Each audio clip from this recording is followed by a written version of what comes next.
विश्व गुरु बनने की बात करते हैं प्रधानमंत्री जी, पूरे दुनिया में उनका डंका पीटा जा रहा है।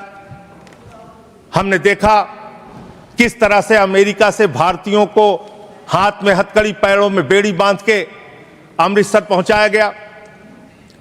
हमने देखा कि किस तरह से सीज फायर के लिए कम से कम 70 बार अमेरिका का राष्ट्रपति ट्रंप कह रहा है कि उसने ट्रेड डील की धमकी देकर सीज फायर कराया, ट्रेड खत्म करने की धमकी देके। हमने देखा कि किस तरह से चीन यह कह रहा है कि वो सक्सगाम में निर्माण कार्य करेगा और आपकी पार्टी के दफ्तर में उनके प्रतिनिधि मीटिंग कर रहे हैं। उसी दिन वो बयान दे रहा है, बीजेपी के दफ्तर में वो लोग मीटिंग कर रहे हैं, उसी दिन चीन का बयान आ रहा है कि हम सक्सगाम घाटी में निर्माण कार्य करेंगे, पुल बनाएंगे, सुरंग बनाएंगे। आपकी विदेश नीति क्या है? बांग्लादेश में हिंदुओं की हत्याएं हो रही हैं, उस पर आप खामोश रहते हैं, चुप रहते हैं, बोलते नहीं है। आप किसी भी मामले में सामने मुखर होकर सामने आके स्पष्टीकरण नहीं दे रहे हैं। अभी एक एप्स्टीन फाइल की चर्चा हो रही है पूरी दुनिया में, उसके बारे में भारत के प्रधानमंत्री को आरोपित किया गया, उसके बारे में सरकार को स्पष्टीकरण देना चाहिए। तथ्य के कोई चीज को बोलना, मैं कह रहा हूं स्पष्टीकरण देना चाहिए। आपके पास कोई तथ्य है तो आप सर, अगर कोई मैं ये कह रहा हूं मान्यवर, संसद है, इसमें अगर आपके पास कोई स्पष्टीकरण तो देना चाहिए। अगर कोई आरोप लग रहा है, हमारे देश का अपमान है मान्यवर। इनके बोलने के बाद मैं आपको समय देता हूं। आप कैसा काम करना चाहते हैं? खत्म हो रहा, उसके बाद देता हूं। अरे भाई, भारत के प्रधानमंत्री पे आरोप लग रहा है, आप लोग उस आरोप का जवाब नहीं देना चाहते। भारत के प्रधानमंत्री पे आरोप लग रहा है, नहीं तथ्य के बगैर होगा तो आप नहीं लगा सकते। तथ्य के विपरीत अगर आप बोलेंगे तो आपका ये चीज नोट नहीं किया जाएगा।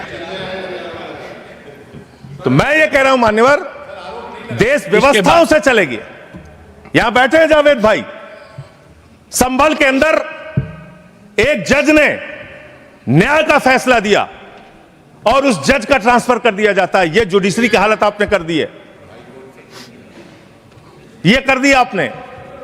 देखिए, न्यायालय ट्रांसफर करता है जज का। अरे मान्यवर, जज का ट्रांसफर हुआ है, अवमानना होगी। जज का ट्रांसफर हुआ है, जज का ट्रांसफर कोई पॉलिटिकल पार्टी नहीं करती। तो एडमिनिस्ट्रेटिव काम जो हुआ उसको ना बोले जो कंटेम्प्ट हो कोर्ट का। और इस तरह से एफआईआर दर्ज करके लोगों के दबा के, लोगों के अधिकारों को छीन के, हमारी पार्टी के तो खैर पीछे ही पड़े हुए हैं आप लोग। चैतर बसेवा एक आदिवासी नेता हैं, उनको गिरफ्तार करके आपने 3 बार गुजरात के अंदर जेल में डाल दिया। महराज मलिक हमारे विधायक हैं, उनको डाल दिया जेल में। हम लोगों को तो जेल भेज ही चुके। आप रोज मुकदमा लिखते रहते हैं, एफआईआर लिखते रहते हैं। सोनम वांगचुक को अभी भी आपने जेल में रखा हुआ है। तो एक के बाद एक लोगों को, विपक्ष के नेताओं को जेल में डाल के आप कैसे काम करेंगे? आप पूरे देश में एसआईआर के नाम पे लोगों के वोट काट रहे हैं, एसआईआर के नाम पे लोगों के वोट काट रहे हैं। बस खत्म कर रहा हूं सर, सबको 2-3 मिनट मिला है। मैं 1 मिनट में खत्म, 1 मिनट में, आधा मिनट मान्यवर, मैं पार्टी का लीडर हूं, 1 मिनट में खत्म। आधा मिनट पार्टी का लीडर है मान्यवर, एसआईआर के नाम पे आप क्या कर रहे हैं? पूरे देश में करोड़ों लोगों के वोट काट रहे हैं। यूपी की बात अगर मैं कर लूं तो वहां पर आपके ही राज्य निर्वाचन आयोग ने जो चुनाव की सूची बनाई, ग्रामीण चुनाव के लिए, पंचायत चुनाव के लिए और शहरी चुनाव के लिए, उसमें दिखाया 17 करोड़ वोट। और एसआईआर के लिए जो केंद्रीय ज्ञानेश कुमार जी की निगरानी में जो सूची बनी, उसमें दिखाया गया 12 करोड़ 55 लाख वोट, 4.5 करोड़ वोट उत्तर प्रदेश में कहां पर उड़ गए? आज इस मंच के माध्यम से मैं आग्रह करूंगा और विपक्ष से भी करूंगा, and I think it's our collective responsibility.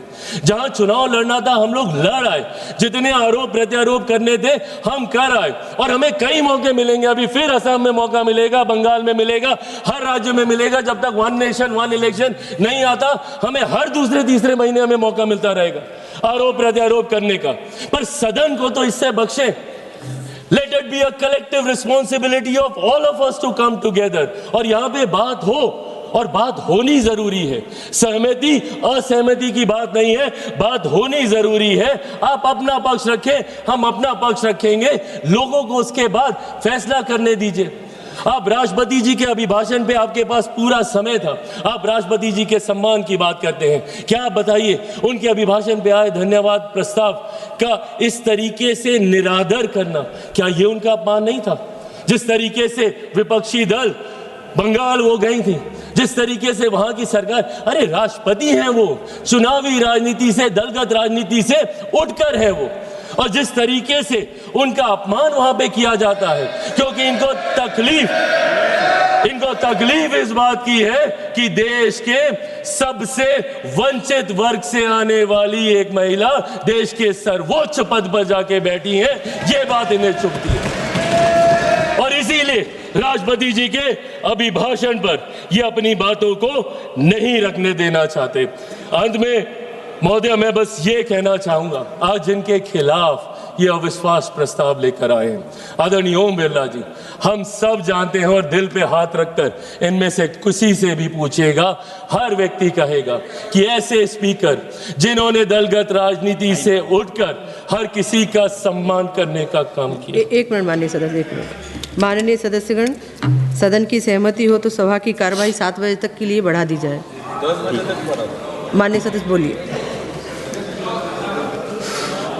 आदरणीय ओम बिरला जी, हम सब जानते हैं कि उनका व्यक्तित्व कैसा है, कितनी समावेशी सोच वाले हैं। उन्होंने हमेशा प्रयास किया कि ज्यादा से ज्यादा लोगों को अकोमोडेट किया जाए, ज्यादा से ज्यादा फर्स्ट टाइमर्स को मौके दिए जाएं। दुनिया भर के प्रोग्राम्स उन्होंने चलाए, इंटरेक्टिव सेशंस उन्होंने चलाए, और वो आज से इस चेयर पे थोड़ी बैठे हैं, उनका अपना अनुभव है। पिछली लोकसभा में भी वो इस चेयर पे बैठकर इस सदन का संचालन करते रहे और खूबसूरती से करते रहे। और किसी से भी पूछेगा, हर कोई मानेगा कि कतई उनके आचरण में, उनके व्यवहार में या उनकी समावेशी सोच में अगर किसी को किसी बात की तकलीफ हो, पर इन लोगों को दिक्कत इसी बात की होती है कि भाई अगर कुर्सी पे बैठा कोई व्यक्ति ऐसे फैसले ले रहा है जो देश हित में है, जो राष्ट्र निर्माण में है, हमारी सरकार ऐसे प्रस्ताव लेकर आ रही है, तो कैसे ये उसका समर्थन कर सकते हैं। आज पूछिए इनको किस बात की तकलीफ है मेरी सरकार से। इस बात की तकलीफ कि आज राष्ट्रीय स्तर पर ही नहीं, अंतर्राष्ट्रीय स्तर पर मेरे प्रधानमंत्री के नेतृत्व में हम लोग हर सेक्टर में आगे बढ़ने का हम लोग काम कर रहे हैं। किस बात की तकलीफ है, मैंने बाबा साहेब का जिक्र किया। जब मैं इनसे सवाल पूछता हूं कि आपने क्या किया, हमारी सरकार ने प्रधानमंत्री जी के नेतृत्व में बाबा साहेब से जुड़े हुए जितने 5 स्थल थे,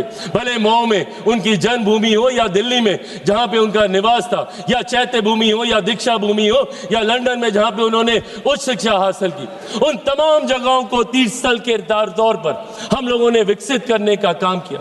अलग अलग योजनाओं के माध्यम से गरीबों को मुख्य धारा के साथ जोड़ने का काम किया। पिछले 11 साल में 25 करोड़ लोगों को हम लोगों ने गरीबी रेखा से बाहर निकालने का काम किया।